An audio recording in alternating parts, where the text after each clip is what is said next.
नमस्कार दोस्तों, एक बार मैं फिर से स्वागत करता हूं आप सभी लोगों का आपका अपने YouTube चैनल गुरुवर जी के में। जी हां, तो एक बार मैं फिर से हाजिर हूं आप लोगों के लिए लेकर एक नई जानकारी जो कि आरओ एग्ज़ाम के संदर्भ में है। जैसा कि आप लोग जानते हैं कि इलाहाबाद हाई कोर्ट का आरओ का एग्ज़ाम 10 तारीख से प्रारंभ होने वाला है और कुछ विद्यार्थियों के जिसके एग्ज़ाम पहले हैं यानी कि 10 और 11 तारीख को जिसका एग्ज़ाम है उनके एडमिट कार्ड भी जारी कर दिए गए हैं और आज लगभग सभी बच्चों के एडमिट कार्ड जारी कर दिए जाएंगे। तो आज हम ये जानेंगे कि सेंटर पे पहुंचने से पहले आप लोगों को कौन कौन सी व्यवस्था कर लेना है, यानी कि कौन कौन सा सामान आप लोगों को सेंटर में लेके जाना है और जो एडमिट कार्ड जारी किया गया है उस पर आप लोगों को क्या क्या भरना है उसके बारे में हम लोग जान लेते हैं।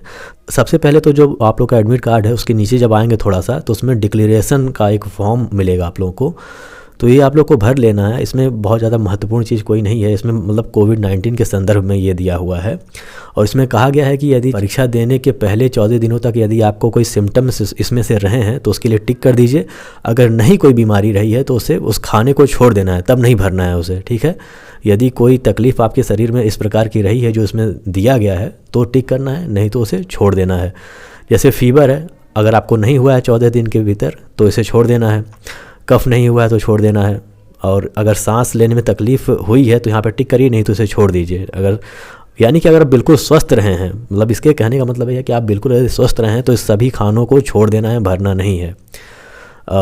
नाक बहना, जैसे अगर नाक बह रहा था तो टिक कर सकते हैं, नहीं तो छोड़ सकते हैं इसे। शरीर में अगर दर्द रहा है तो भर सकते हैं, नहीं तो छोड़ सकते हैं। यदि और कोई समस्या रही है तो यहाँ पर टिक करके बता सकते हैं कि आपको क्या समस्या रही है। फिर जब आप बी नंबर पे आएंगे तो इसमें देखिए दिया हुआ है कि यदि आप ऐसे किसी व्यक्ति के नज़दीक गए हैं जो कोविड-19 के मतलब जो कोविड-19 से ग्रसित था, और कितना नज़दीक, यानी कि 1 मीटर से कम नज़दीक, यानी कि आप और उसके बीच की जो दूरी थी वो 1 मीटर से कम की रही हो और 15 मिनट तक आप उसके पास यदि मौजूद रहे हैं तो इसको टिक करना है, नहीं तो छोड़ देना है। और यदि यहाँ पे लिखा हुआ है कि not been in close contact with a person suffering from कोविड-19, यानी कि इसमें इसको टिक कर देना है क्योंकि इसमें ये लिखा हुआ है कि आप किसी भी ऐसे व्यक्ति के पास नहीं गए हैं जो कोविड-19 से सफरिंग कर रहा था, हाँ, और मैं मतलब क्वारंटाइन में भी नहीं रहा हूँ, तो इसको यहाँ पे टिक कर देना है।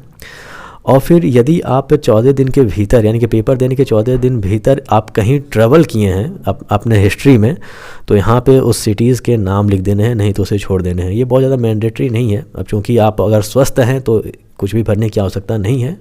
और सबसे ज़रूरी चीज़ यहाँ पे नीचे दिया हुआ है कि ये जो बॉक्स दिए हुए हैं इसमें आपको क्या करना है। देखिए जैसे यहाँ पे नीचे 3 बॉक्स दिए हुए हैं, तो सबसे पहले वाले में आपको एक फ़ोटो चिपका देना है और वही फ़ोटो चिपकाना है जो आपने फॉर्म भरते समय लगाया था।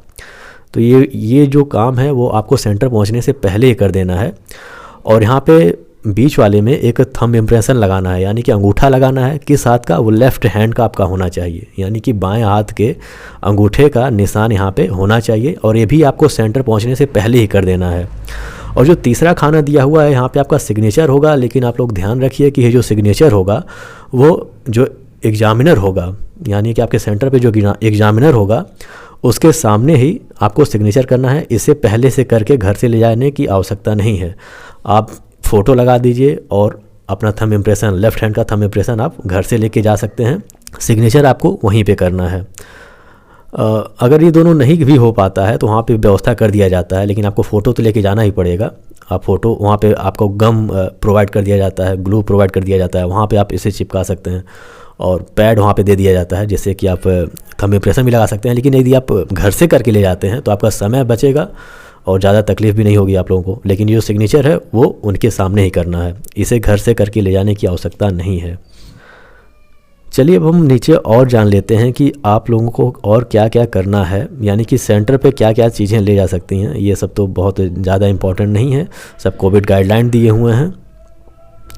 तो यहाँ पे हम लोग 17वें नंबर से देखेंगे कि candidate will be permitted to carry only the following items with them into the examination venue, यानी कि आप एग्जामिनेशन सेंटर में अंदर ये सारी चीज़ें लेके जा सकते हैं। वो कौन कौन सी चीज़ें हैं?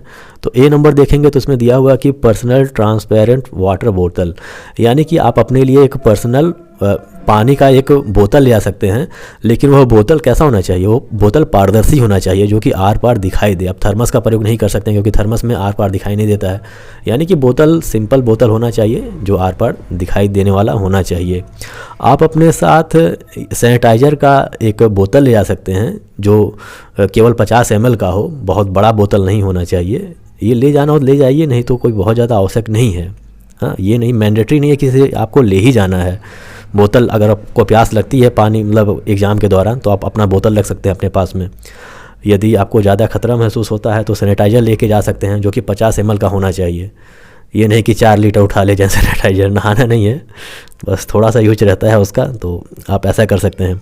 और जब सी नंबर में देखेंगे तो यहाँ पे देखिए लिखा हुआ कि a simple transparent ball point pen, यानी कि आपको एक साधारण सा बॉल पॉइंट पेन लेके जाना है। जी हाँ, आपको जेल पेन लेके नहीं जाना है, आपको बॉल पेन लेके जाना है।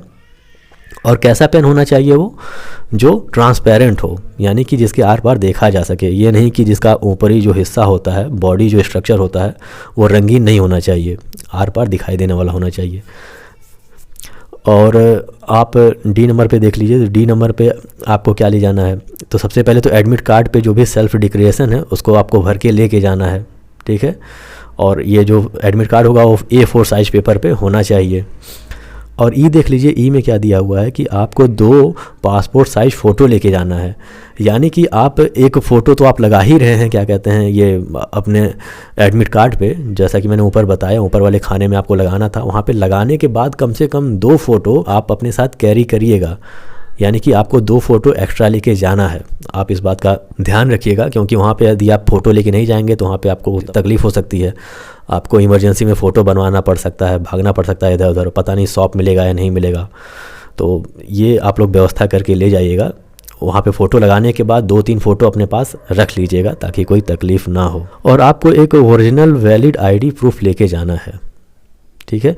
अब यहाँ पे देखिए 19वें नंबर पे ये भी दिया हुआ है कि कौन कौन सा आप कैरी कर सकते हैं फ़ोटो ID के रूप में। तो यहाँ पे देखिए दिया हुआ है, क्या क्या दिया हुआ है। आप अपने साथ PAN card, driving license, voter ID, passport, Aadhaar card, ये सब आप अपने साथ लेके जा सकते हैं। जितने भी इसमें ID दिए हुए हैं उसमें से कोई एक आपको लेके जाना है वहाँ पे।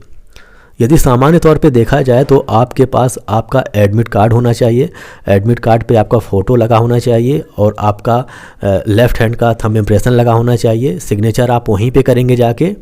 और साथ में आप पानी का एक बोतल ले सकते हैं जो कि ट्रांसपेरेंट हो, यह आपके ऊपर निर्भर करता है कि आप ले या ना लें।